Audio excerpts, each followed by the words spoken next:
மனோஜ் கிட்ட வந்து இந்த பாய் வந்து ஒரு ஒரு ஆள் உங்களை வந்து இந்த கோயிலில் நிற்கிறாரு வர சொன்னாருன்னு சொன்னோடனே மனோஜ் என்ன பண்ணுறாரு, ரோஹிணியை அழைச்சிக்கிட்டு அந்த கோயிலுக்கு போகிறாரு. பின்னாடியே ரோஹிணி என்ன பண்ணுது, மனோஜ் நீ வந்து சொல்கிறதே கேட்க மாட்டேங்கிற, அப்படியெல்லாம் யாருமே இல்லை, நம்ம யாருன்னு அப்புறம் கண்டுபிடிப்போம் அப்படின்னு பின்னாடியே கத்திக்கிட்டே போகுது ரோஹிணி. ஆனால் அதெல்லாம் கேட்கல.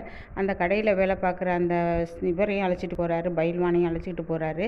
அங்கே போனோன்னே எங்கே பார்த்தாலும் சுற்றி சுற்றி பார்க்குறாரு, கோயிலில் யாருமே இல்லை. ஒரு சாமியார் வந்து என்ன பண்ணுறாரு, எல்லாருக்கும் வந்து குறி சொல்லிகிட்டு இருக்கிறாரு.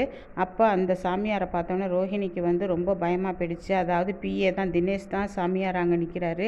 அதை பார்த்துட்டு இவர் என்ன பண்ணுறாரு, மனோஜ் என்ன பண்ணுறாரு, அந்த சாமியாரை பார்த்ததும் அங்கே போய் கும்பிட்றாரு.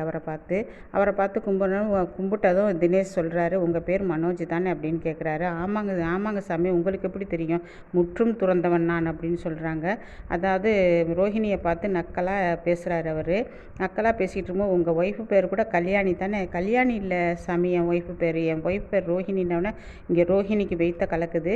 உடனே சொல்கிறாரு, எனக்கு நிறைய லெட்ரு வருது சாமி, அது யார் அனுப்புனது அப்படின்னு சொல்லி நீங்கள் வந்து ரஜினிகாந்த் படத்தை பூரா சொல்லுங்கள், அதில் வந்து நான் யார் அனுப்புனதுன்னு சொல்கிறேன் அப்படிங்கும்போது, என்ன சாமி இப்படி கேட்குறீங்கும்போது அந்த பயில்வான்கிட்ட சொல்கிறாரு, ரஜினிகாந்த் நடித்த படம் யாருப்பா அப்படின்னு மனோஜ் கேட்கவும் அவன் எல்லாத்தையும் சொல்லிட்டு போய் கடைசியில் முத்துன்னு சொல்லிடுறாரு. முத்து ஃபோட்டோ வந்து தினேஷ்கிட்ட காமிச்சு, அதாவது ரோஹிணி பிஏட்ட காமிச்சு, இந்த பையனை உங்களுக்கு தெரியுமா, இவன் தானே நம்மளை போலீஸ் ஸ்டேஷனில் அடைச்சது, நம்மளை அடித்தது, இவனே தான் சாமி உங்களுக்கு வந்து லெட்டரை கொடுக்க சொன்னது, என்கிட்ட கொடுத்து உங்களுக்கு கொடுக்க சொன்னது இந்த ஆள் தான் அப்படின்னு தானே. இங்கேருந்து மனோஜ் ரோஹிணி வேகமாக வீட்டுக்கு போகிறாங்க. மனோஜ் போய் அம்மான்னு கூப்பிட்றாரு. என்னம்மா பண்ணிக்கிட்டு இருக்க, இப்போ தானே டான்ஸ் ப்ராக்டிஸ் பண்ணிக்கிட்டு இருக்கிறேன், உனக்கு வேறு வேலை இல்லைம்மா, இங்கே வாம்மா, இந்த லெட்டர்லாம் போட்டாங்கல்லம்மா, அது யாருன்னு தெரியுமா, முத்து தாம்மா. முத்துவா அப்படின்னு விஜயா இழுக்கிறாங்க. என்ன முத்துவா அந்த காரியத்தைலாம் செஞ்சான், மீனா இங்கே வாடி, உன் புருஷன் தான் இந்த லெட்டர்லாம் போடும். என்ன லெட்டரத்தை, எனக்கு ஒன்றுமே புரியலை, தலையும் புரியலை காலும் புரியலை, என்ன சொல்கிறீங்க.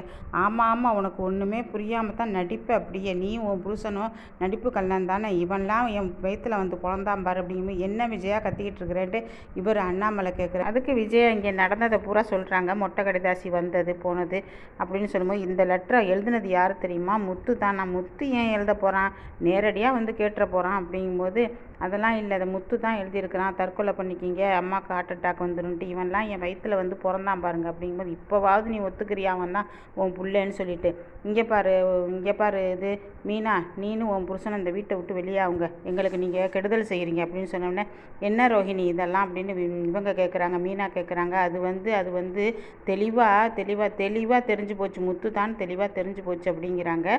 இவங்க சொல்கிறாங்க, யார், விஜயா சொல்கிறாங்க. அப்போ மனோஜ் சொல்கிறாரு, எல்லாமே பண்ணது உன் புருஷன் தான், வேறு யாரும் இல்லை, அவன் வரட்டும், இன்றைக்கி உண்டு இல்லைன்னு பார்த்துடுறேன் அப்படிங்கும்போது ரவி சொல்கிறாரு, ஏன்டா ஒன்றுமே புரியாத மாதிரி பேசுகிறான், அவன் ஏன்டா லெட்ரு போட்டு உன்கிட்ட பேசணும், அவன் பேசுகிறான்னா நேரடியாக வந்து உன்னை சட்டையை பிடிச்சி கேட்பான்டா, லெட்ரு எதுக்குடா போடுறான் அவன் அப்படின்னு கேட்கும்போது, இல்லை இது லெட்ரு போட்ட விஷயந்தான், இவன் முத்து தான் போட்டிருக்கான், அந்த லெட்டரை வந்து முத்து தான் போட்டிருக்கான், வேறு யாரும் போடலை, நீங்கள் நினைக்கிற தப்பு, முத்து பண்ண மாட்டான்னு சொல்லாதீங்க, அவன் எல்லாத்தையும் பண்ணுவான் அப்படிங்கும்போது உடனே சுருதி கேட்குறாங்க, ஏங்க எது பண்ணாலும் முத்து தானே உங்களுக்கு எது வந்தாலும் கெட்டது எது வந்தாலும் முத்து மீனா இதே தான் சொல்கிறீங்க நீங்கள் அப்படிங்கும்போது விஜயா சொல்கிறாங்க, சுருதி நீ பேசாமல் இருந்த, இப்போ என்ன 2 பேர்ட்டையும் பேச ஆரம்பிச்சிட்டேன் அப்படிங்க, நான் வந்து நியாயத்தை கேட்குறேன் ஆண்டி, நீங்கள் என்ன இப்படி பேசுகிறீங்க, உங்கள் வீட்டில் கெட்டது எது நடந்தாலும் முத்து மீனா, நல்லது நடந்தால் ரோஹிணி சுருதியுமா அப்படின்னு கேட்குறாங்க. என்ன நீ இப்படி பேசுகிற அப்படிங்கும்போது, நான் நியாயத்தை தான் பேசுகிறேன் ஆண்டி, நான் அப்படின்னு சொல்லும்போது அண்ணாமலை சொல்கிறாரு, நீ சொல்கிறது தாம்மா கரெக்டு, அதாவது இந்த வீட்டில் தப்பு நடந்தால் அது மீனாவும் முத்துவாலையும், நல்லது வந்தால் ரோஹிணியும் சுருதியும் மனோஜும், இவளுக்கு இதே தாம்மா, ஒரு பிள்ளையை ஒதுக்கி வச்சே தாம்மா பாப்பா, ஒதுக்கி வச்சு தான் இவங்கெல்லாம் இந்த கதியில் வந்து நிற்கிறாங்க, நாங்கள் நல்ல கதியில் தான் இருக்கிறோம் அப்படிங்கிறாங்க.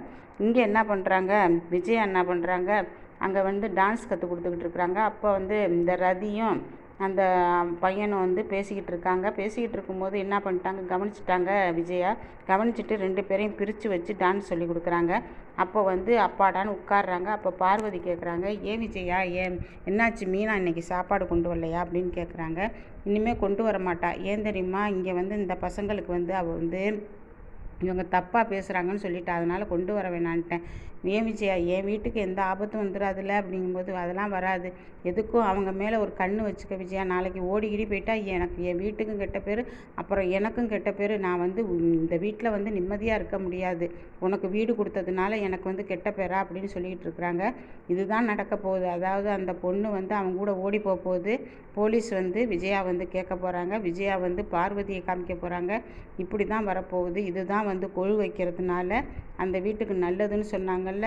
ரோஹிணியும் வந்து மாட்டிக்குவாங்க. இங்கே விஜயாவும் வந்து போலீஸில் மாட்டிக்க போகிறாங்க. போலீஸில் மாட்டிக்கிட்டு தப்பிக்க முடியாமல் எல்லாம் முழிக்கும்போது, அதாவது முத்து தான் காப்பாற்றுவார். மனோஜ் ஒரு பக்கம் வந்து நஷ்டமடைய போகிறார். தொழிலில்